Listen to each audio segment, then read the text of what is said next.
SouthBend got a lot coming for itself. We just got to get focused and organized so we can make sure that it's going to help us more than it hurt us. Because we can come together and revitalize our community, or we can sit around and let them gentrify our community. But the choice is up to us. Yo, what it do, what it be, what it is. It's your boy Blu Casey, recording artist, singing, songwriter, independent contractor, activist, promoter, actor, a whole lot of things. We can keep going. You watching What's Your Hustle, man. You did. What's your hustle? What do you do? Here to bring money and attention to you. A lot of people want to know, you gotta give them the truth. Here to run the numbers up, we about to go through the roof. What's your hustle? What's your hustle? Here to talk about your grind, how you spend your time. We done brought you to the show, you gotta speak what's on your mind. What's your hustle? What's your hustle? What's your hustle? What's your hustle? All right, y'all, welcome back to What's Your Hustle podcast. And today we got a special guest, Blu Casey. And if y'all don't know who Blu Casey is, he is an entrepreneur and he's a business owner. He's I don't want to say a brand ambassador. He probably is like a brand ambassador or something. Brand developer, man. Blu Casey just got so many things going on in the day. He decided to stop by and just share some of his knowledge and his expertise when it comes to getting contracts with the city.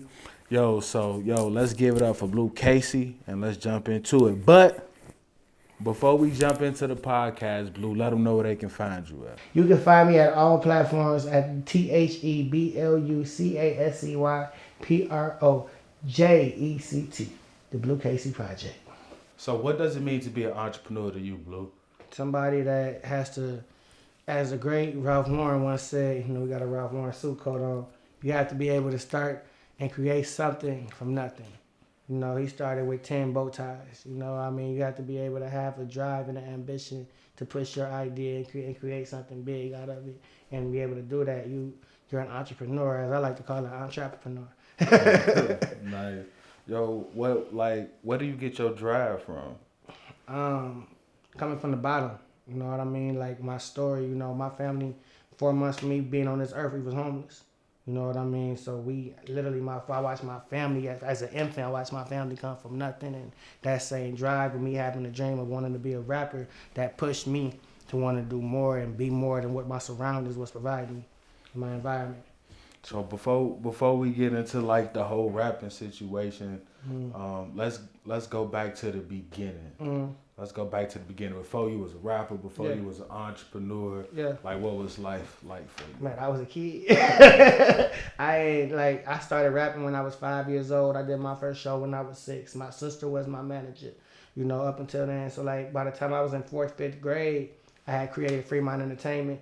And that was I started with a karaoke machine. A foreign boy gave me a 8-track, you know what I mean? I was able to record little cassettes on that. But other than that, I had to go rap on the corner for money, and go half of my parents on studio time. And not studio time, but studio equipment, excuse me. And that was in my basement. So that built me up as somebody that, I looked up to the Russell Simmons. I looked up to the Dr. Dre's, more than I looked up to the rappers, because my sister installed in me that the rappers get paid less. The bosses, the producers, they all get paid first. The creators get paid first. You want to be the creator, not just somebody that they put on stage. And that clicked in my head as a youngin' that I wanted to be bigger than what somebody can put into a box. I want to be the box. That's something most artists, they like you say, they like to look up to the artists. They like to look up to the rappers. You very seldom hear the artists say they look up to the CEO or the person that's running it. Yeah. And it's funny, I've been joking about it. I've hired almost every manager I've had. In the last management I had, they asked me what was my 5-year goals. And I told them I wanted to be a mogul. They told me not to tell nobody that. So it's funny. It's funny. I don't know. I guess, and when you in that industry, they want to create you. Like I said, they want to put you into that box. They don't want nobody that's, coming through and they know what they want and they know how they're going to get there and they got an idea and a vision. You know what I mean? When you have that, some people just seem that as a threat, especially when you're my age and you're young and you know what you're talking about. So what made you want to become an entrepreneur? Like I said, I felt in love with the business. You know, I've always loved the business side. I always loved developing artists. When I created Free Mind Entertainment, I felt in love with, you know, some of my homies in my hood knew how to rap and understood the technique. Some of them didn't. And the ones that didn't, I showed them, or the ones that had stuff to prove on, or, you know, I had an artist that, like, he was a singer, you know, in a group full of rappers. So now we got to reconstruct the way that we make our music. That taught me brand development at a young age, even though I didn't know what I was doing. I was the one that was putting us on MySpace Music. I was the one that was streaming the music, promoting the page, doing all the things that a young A&R might be doing or a young manager might be doing. And I learned that, and as I've grown older, you know, with different groups and things of that nature, whether it was Face Down or Ball Team, I took the same aspects of now we're in high school and I'm distributing the mixtapes between high schools and setting up shows at the skating rink and all this type of stuff, putting us in the teen clubs and booking and making flyers and all that type of stuff. It all became part of the hustle. And as I got older, I realized that this was an actual business and an actual brand that, you know, not only can we drop a mixtape, but we can do a mixtape release party or a party around the mixtape or a concert around the mixtape like we did with Wake the City Up, which is still to this day the biggest underground music festival in this region. You know what I mean? So, like, that right there taught me that this could be, you can get a bag off of being a local rapper. So you say you could get a bag off being a local rapper? Yeah, if you do your business right, you handle your business. So, like define that. You say handle your business right, because you know, because there's other local artists that's gonna be watching this, looking for games. Of course. You know, just be professional, have etiquette, have business etiquette when you handling business. You know what I mean? You can't just be promoting artists and not going through the right aspects or the right procedures of promoting artists and booking artists and just having security, crowd management, all these types of things, insurance, all these types of things going with having a successful venue. You know, we bred promoters underneath my camp. You know what I mean? I took some kids that was just starting out throwing parties here and there, and now they throwing some of the biggest parties in different states right now. You know what I mean? So, like, it's all a process, and you got to learn to trust it. You know, it doesn't just pop off tomorrow. Everybody, we're so used to this, we're going to be viral overnight situation. I've been doing music for 20 years, and my favorite quote is, I'm just getting started. Just getting started. Wow. Wow. And then my biggest lesson for the rappers is find something that can bring you the bag. Chase the bag, not the dream. This rap thing is a liability, not an investment. You're going to spend $100,000 before you make 50. You feel me? And that's how I got into contracting. That's how I got into brand development. That's how I got into marketing and political advocacy, community engagement. I learned a different field that I could use, the tricks and trade that I learned from the entertainment industry, or the dibbling and dabbling in that, and take that into a whole different field. How long was you doing music before you switched over to other things? Good 18 years.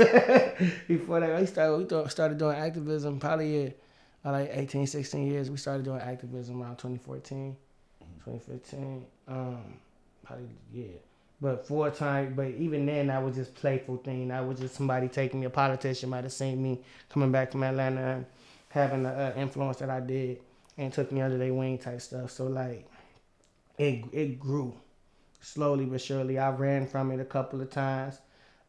Just trying to chase the rap dream, and like people would, I got so deep into the political activism that people compared me to Martin Luther King and to Malcolm X. When in reality, in retrospect, the influence is pulled from more of a militant era of that situation. If I could say, it came from more of a Tupac or Huey Newton or Malcolm X. You feel what I'm saying? And because of that confusion, it kind of pushed me away from wanting to stand in that spotlight a little bit, you know.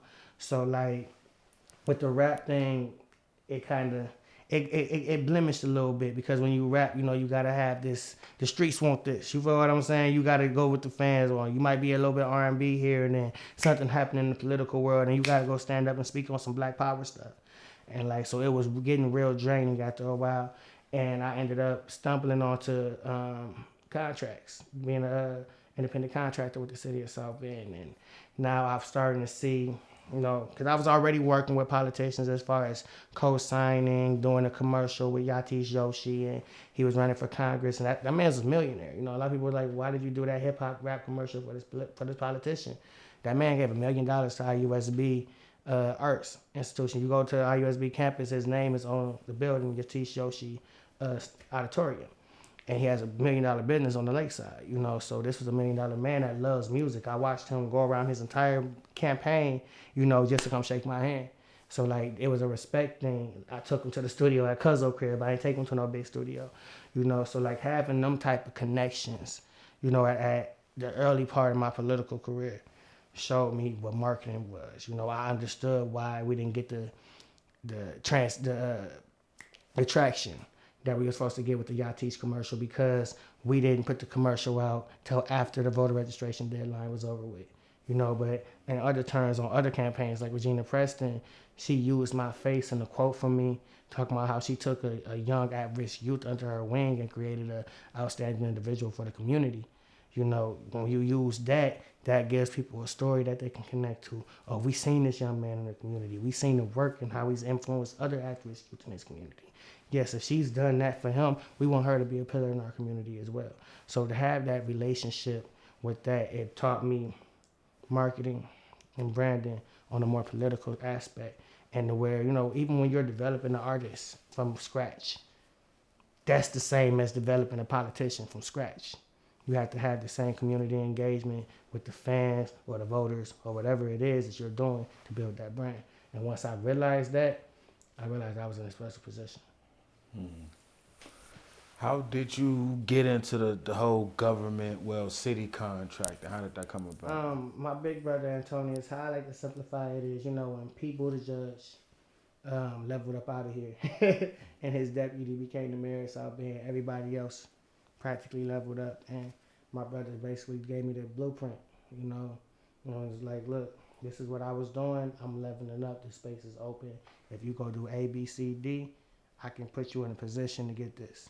You feel what I'm saying? And when we first started out with Community Prime as an independent minority business and contractor company, I mean, we started out doing like $600 contracts. You know what I mean? Just little small stuff, helping other contractors. We were subcontracting. And then once we gained the people trust and they realized what we was doing, and practically it was just a learning curve for us. You know, I started out with like 2 people on my team. And then we just kept growing, and then I started getting my own contracts. And now we're doing contracting with the city of South, not city of South Bend, but St. Joe Voter Registration Board, and we're making the phone calls to get poll workers. And then we're also poll working. So when you go to vote, and the people that's leading you through the process, I was the one that was making phone calls to get them. Or we have politicians now, instead of they wanting us to rap for them for you know, political gain, we're the ones that's knocking on doors and hanging door hangers, or even developing the door hangers, you know, and doing the graphic designing for them and stuff like that. So it was just things I was leading on. I remember at one point in time, I at least had like 5-6 contracts on the table within my first 4 months of business. Wow, within your first 4 months of business. Yeah. We had so many contracts, my sister made more money than me on one of them. And I put her on to it. Like, there was so much going on. And COVID slowed that down. You know, when the world shut down, we had to shut down. Because we was working on a contract for like getting people from work to home and home to work through Lyft in the city of South Bend, and we had to leave $5,000 on the table because the world had shut down.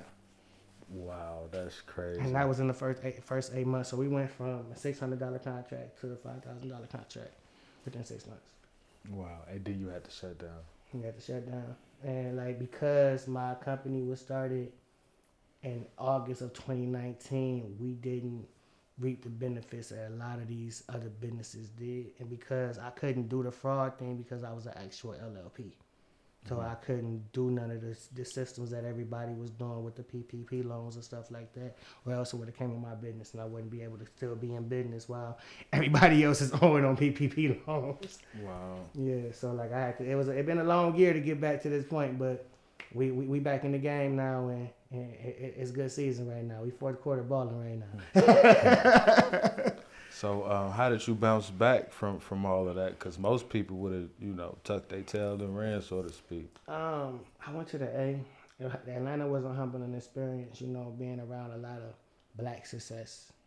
You know what I mean? And it makes you put a lot of things into perspective, and just seeing that, this is what you should be doing. You have to get out. Sometimes you got to get out your comfort zone.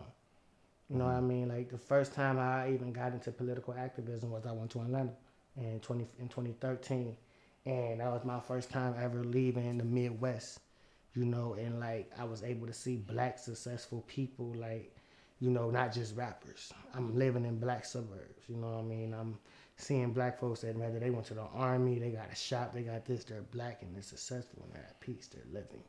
You know, and I've never was able to see that on a whole like that. So when I came back, and I think how my influence with me being in Atlanta was affecting the folks in my neighborhood and in my community, I said, I got to use that for advantage. I got to use that for good. And that's how I ended up on the news all the time. Because when I was on the news, before I was on the news, all I would see was black people on the news for getting killed, robberies, robbing a gas station, all that type of crazy stuff. So I said, I wanted to change the narrative. Let's give a more positive, even if it might be controversial at times.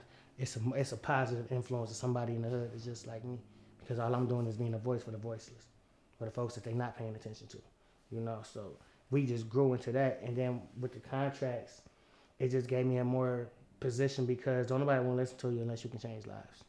Nobody want to listen to you unless you can show that you can actually provide them with some type of resource and income.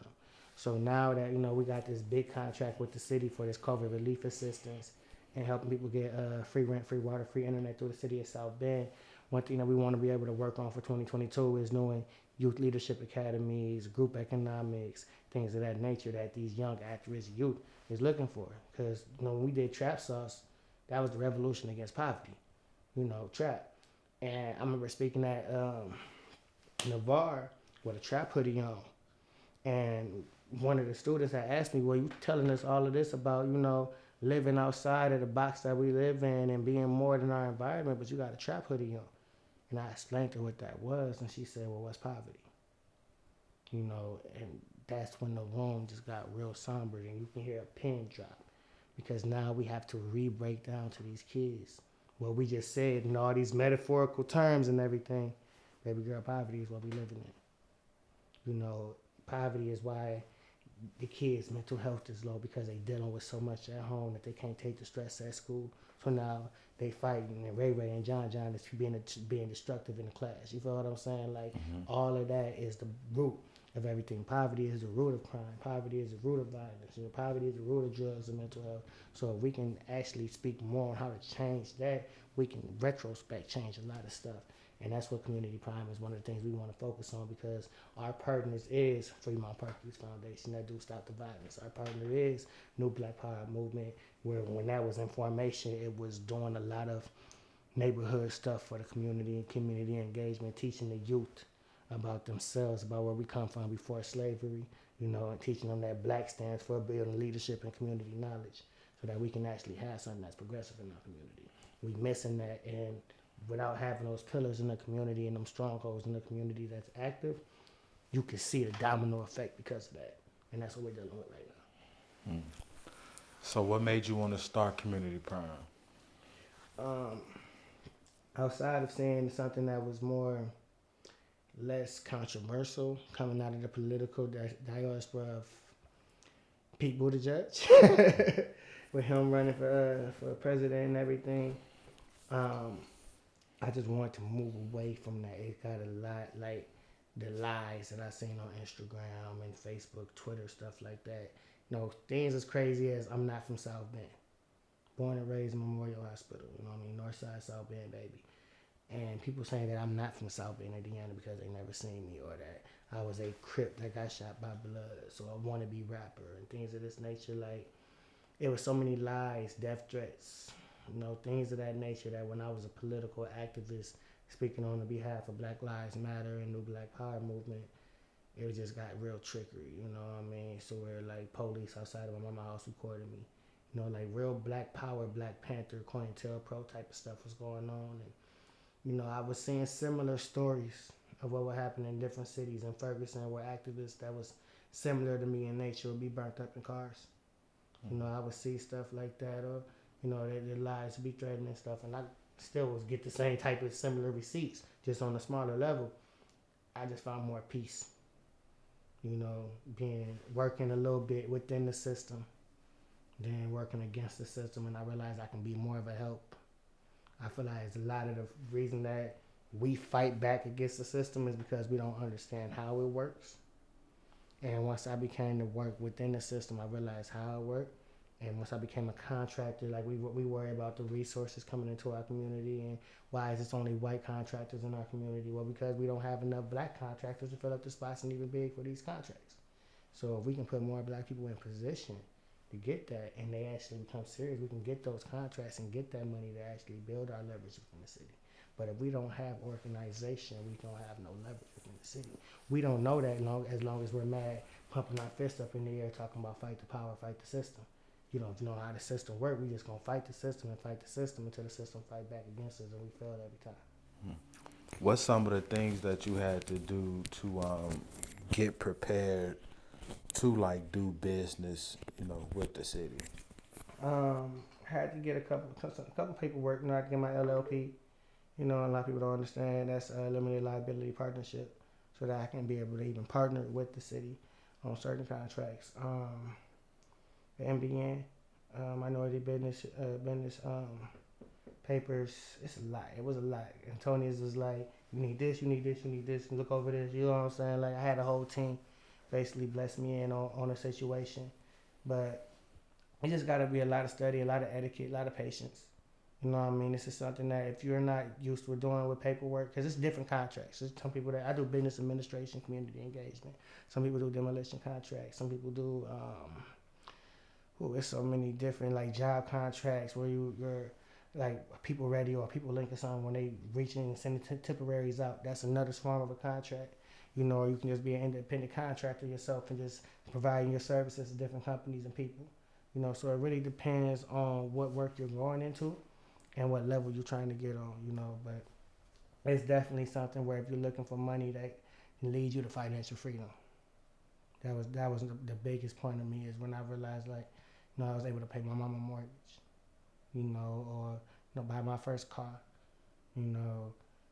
help employ some of my friends that was probably down on their luck. They went to school for, entertainment, business, business management, things of that nature, photography or something, and we're in an area that doesn't have that type of market. So where now I can use that to where, okay, we need to do a commercial for this contract. We need somebody that can do customer service type of interaction with community members. Now you're able to use some of these skills that you learned in college and get paid for it. So that's what we provide. How does it feel to be able to employ your friends and do for your family? Man, at 25, 26 years old, it feels amazing. As a black man, that I don't have to go do something illegal. I don't have to go risk my freedom. I don't have to, go harm somebody. That I can actually do it with my chest out. You know what I mean? And feel like a man about it. And I can go take everything that I'm doing right now and pass that to a younger version of me somewhere in this city and say you can do it too. You talked a lot pretty much about having a mentor. How important or instrumental would you say that was for you? I wouldn't be here talking to you if it wasn't for the mentors that I had. It wasn't for me being a mentee. I wouldn't be here if it wasn't for the Regina Preston Williams, if it wasn't for the Mike Stuckies, if it wasn't for Antonius Norden.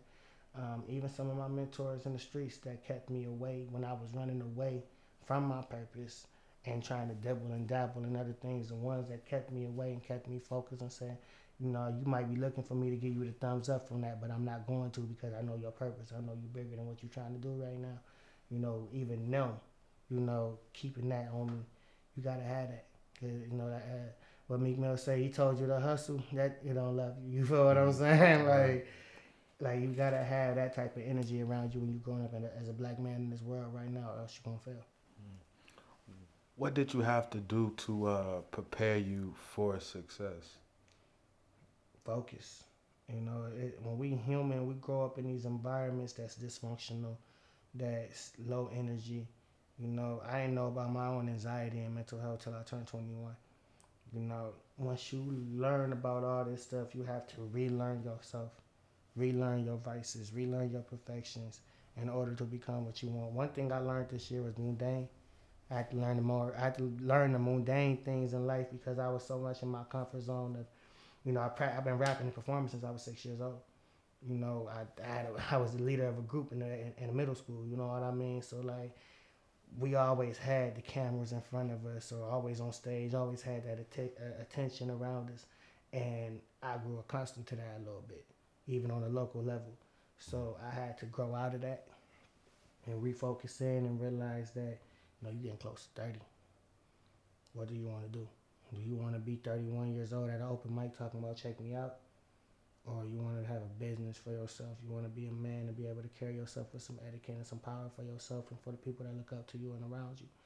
And once I had that conversation with myself, I knew I had to switch it up a little bit. Like, you can still rap, you still do all that. It's just something you're talented. Like, no matter how much you try to run away from certain things, you're a talented person. Don't ever put that down, but refocus the energy so that you can actually do something with it.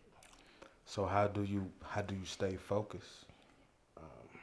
Having the healthy people around you, having a healthy team. A lot of people that's around me, like, I could say this a lot, I don't have friends. Everybody's around me is either a brother or a cousin that was around since Fremont days, and we was all on the block, or they're a musician, they're an activist, they're a politician, they're somebody that's either involved or want to be involved in what I do. There's somebody that probably even see my faith or see my dreams bigger than I do. You know what I mean? And they have a vision for it and they want to be a part of it. Those are the people that I want to be around me. I don't want people around me that drains from me, that makes me second guess my greatness, that make me second guess myself.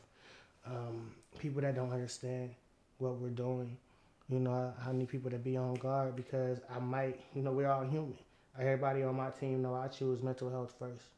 You don't feel like coming out today, take the time that you need to get your mental health right. It's a family day because we need family to keep us going.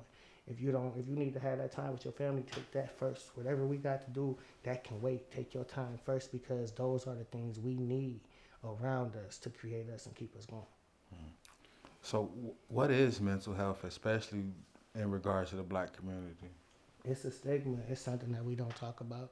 Once I started talking about my anxiety in my household alone, that made my parents talk about it, and that they didn't understand what they couldn't even say it at first, anxiety. And like now they starting to understand what it is, you know what I mean? And people can have, like me, I'm anxiety, depression, PTSD, trauma, dyslexic, all that type of stuff. And these are things that a lot of geniuses are, but like we don't have these conversations from things from abuse to getting shot at, seeing people get killed, and then the crazy part about it, even on the spectrum of us just being Black in general, science has proven that your trauma is connected to your genetics. So this term, feel our pain, is more deeper than just a slogan that's culturally affected by us. You feel what I'm saying? Like, the pain that we felt as slaves, that our grandparents and our ancestors felt as slaves, we still feeling today. That Willie Lynch syndrome, all that type of stuff, we're still feeling today. But because of the blinders, because of society and how it's made up, we don't see it and we don't recognize it. And that's why we gotta have more conversations about Black health and Black mental health. What are some ways that we can start having more conversations about it? Having more conversations about it. But just doing your research, man. Google is right there. YouTube is right there. There's plenty of celebrities talking about it right now. There's plenty of influencers talking about it right now. Just, find your way of peace, whether that's through, reading, religion, therapy, which I put over a lot of things. It's therapy, rather it's you find a way to therapeutic yourself, because that's what I've done, and I'm at peace. You know what I mean? I ain't gonna tell y'all my ways, but it's so many different ways that you can get to your moment of being at peace. You have to figure out the root of your issues, though. You have to figure out why your vices make you do this, or why you have anxiety, or why you're depressed. And once you figure that out, and you start to learn it, you start to have control over it. But sometimes it really depends on the person and the circumstance. So how do you balance all of that with being an entrepreneur? Trying not to be drained. Trying your hardest to make sure that your peace of mind comes first. That if that means you have to take a self-care day, a self-love day, and rest. Do something that's fun. My cousin told me in Atlanta that, Blue, you need to find other things outside of music and money as your activities, because your only hobby is music and money. Everything you think about is how I'm going to make some music, how I'm going to make some money, how I'm going to do both. You have to find things that's, so over the weekend I made a business move or a business investment, and I went to the comedy show.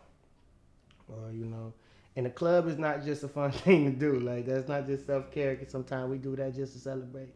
Do things like, go for a walk, read a book, go to a gym or something, do something that's brings you peace. Whatever brings you peace and tranquility within your life to where you can just breathe and you know that everything is handled. That's where it is. I dealt with financial depression. I dealt with feeling sluggish or feeling stuck. So if I'm feeling productive and I'm doing things, I'm going to do something to reward not only myself but my peace.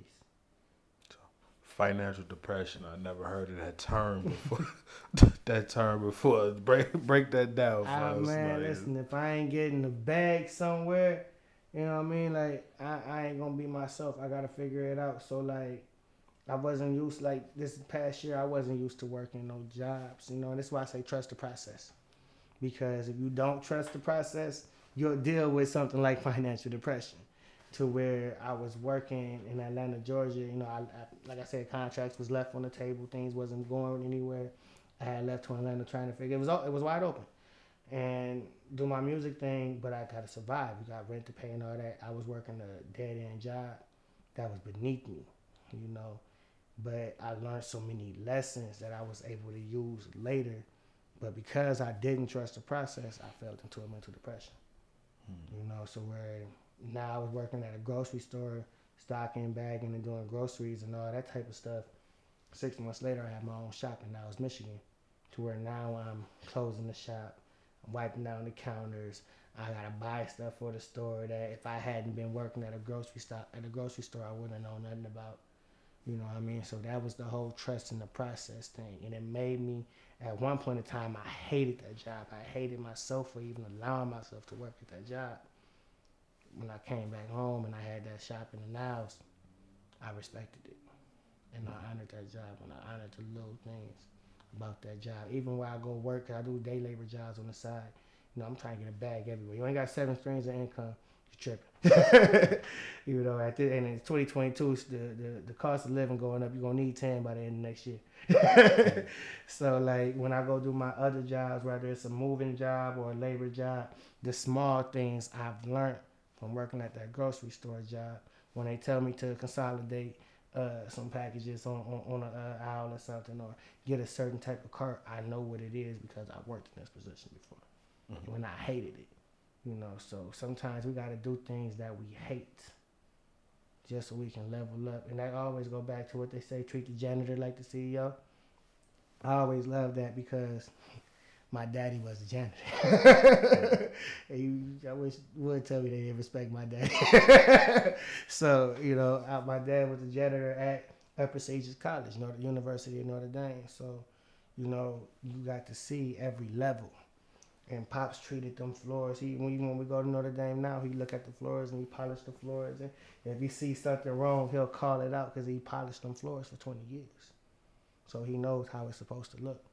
So it's the small things in life that we got to be able to accept and learn with it, because you'll never know where you can take that in life.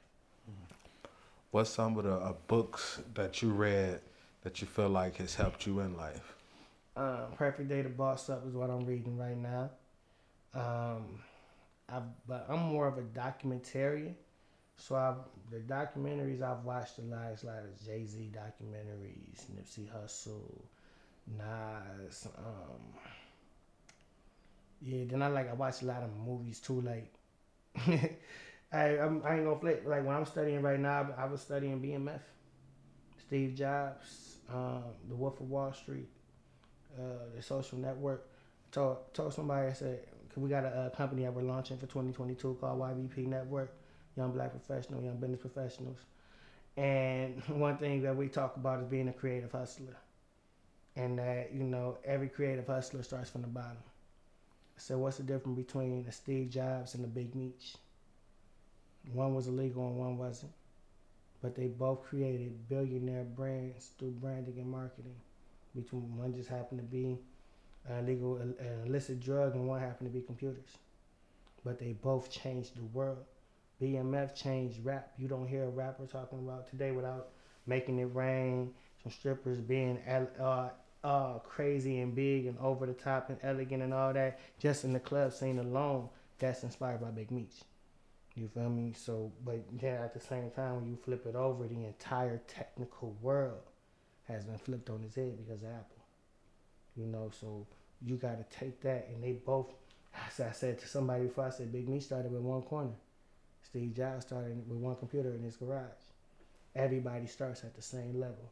What you do from that level and that time spirit in your day and how to get to the point where you want to be in life all depends on you. What do you think it takes to be successful? Determination. I could have gave up a long time ago. Because if you would have told me that, I'd have been... If you'd have told me we'd have been in this position right now with this contract, I'd have probably laughed at somebody. You know what I'm saying? Like, you'd have told me I wouldn't have been a rapper by the time I was 25 at 15, I'd have laughed at you.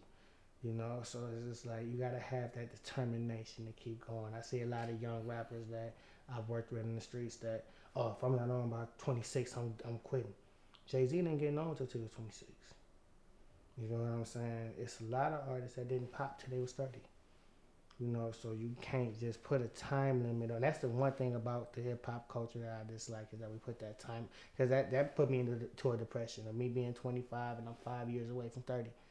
And it's like, what you gonna do next? Because we know that this is a young man's game, and where every other genre is not like that.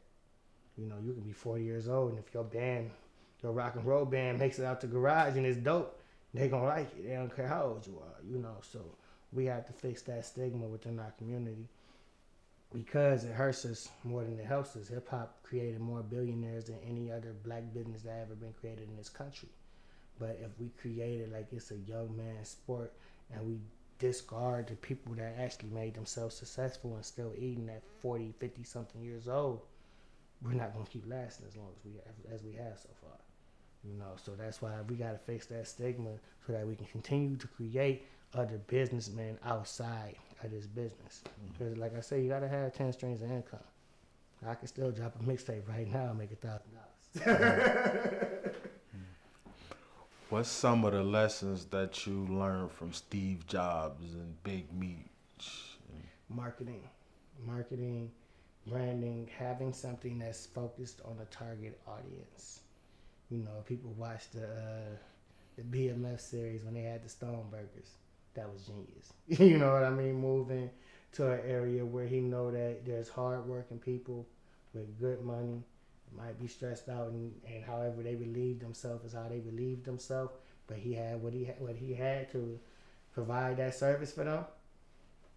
Then that's what he was doing. If the world needed a faster computer, a computer that can tell you hello, you know what I mean, something like that in that period of time, Steve Jobs provided that. So you have to know your area, your timing, and your target. And I feel like that's what that definitely taught me. What's some of your next moves? With YBP Network Marketing, what we're trying to do is group economics, youth leadership type of thing, as well as brand development, marketing for a lot of the brands around here. Like one example I always say is a lot of the black women around here, they do hair care products or lashes and stuff like that. But we see a lot of competition, almost like it's like rappers being competition. Where in reality, if they all came together, created a conglomerate, the money be a lot more organized. You can have a lot more leverage. You can actually probably talk to the vendor more and get a lot more and not just be focused in on SouthBend, but you can have Mishawaka, Elkhart, Michigan City. You know what I'm saying? And I'm saying this because you can't wear. You got girls buy lashes like this. You know what I'm saying? So like if we can have that type of understanding on that level of business, imagine what we can have on the entirety. You know, with YBP Network, what we want to do is be able to build a community of entrepreneurs, a community of clientele, a community of support within the black community that says, hey, we're doing a pop-up party, or a pop-up networking party, I should say, every month, or every other month, or every other weekend, or whatever. And we might do small ones in these little areas, but we'll do a big one at a hotel. And everybody bring their followers and their customers and whatever, and we all swap out like a swap meet. But instead, it's a party. You know, we might have some hosts. We might have a panel discussion. We're going to have the vendors, live performances. But we also be able to connect and vibe and chill and party and be able to connect with each other. And we be able to have not only that urban vibe, but bring them political networks in. Because they want to be able to connect with these people. These are the people that bring them their votes. You know, when I met with the city of SouthBend in 2019, I met with Mayor Pete's advisors and stuff of that nature. And they was telling me how they wanted to, like, the city make it sound like, oh, they don't care about us. They don't work with us. They don't connect with us. They don't know how. They don't know how to reach us. You know, so when we give off that stance, it pushes them back into a corner. And that's when they call people like me up there. They're Blue. We see you, what you're doing between the community and working with the city, and this is why we need to connect with you, because we don't know how to connect to these people. We don't know how to connect to the struggle. And this is a black lady telling me this. But it's a difference when it's people that went to college. You know what I mean? Like, nothing against college, but when you grow up into a world that's different from reality, that's different from the struggle. You know, it's hard to come back into that world and understand that struggle when you've been into a world that's meant to take you out of it. You know, so that's where we come in with Community Prime as being a liaison for the city for community engagement. What does one need to do, like, from your opinion, to get started being an entrepreneur? Like, if they wanted to be like you, figure out a niche that you want to do. There's so many things that, you know, like, I'm a brand developer. You know what I'm saying? I've had ideas that I've branded, and like, there wasn't nothing wrong with what we did. It's just the resources didn't make it out the table. You know, you got to find something that you can really do that's legitimate and within your reach. And once you do that, expand on it and grow with it and develop it till you're able to expand on it even more. You know, you don't have to have a strict business plan or an LLC, an LLP right in that moment. Granted, if you do take your time to do it and you do it the right way, it takes out a lot of the stress and everything. But if you got something that's, hey, it's a great idea, and 5 other people that you run into think it's a great idea, and they're willing to put their money into it, get it running. Figure it out. Go through the test. Bump your head. Learn how to do it, so that when you make it to that major field, you know how to do your product from scratch, to where when the next person do it, you can show them, and that you can keep something going on, like a Ford, like a Cadillac. You can have, it's brand development. You gotta have that brand identity. Build your identity for your brand, and build on it, and build on it, and build on it, till it's something that people notice it when you walk in the room. All right, ladies and gentlemen, y'all heard it from my man Blu Casey. Get it. From the street corner to the corner office, man. Get it. Let's get it.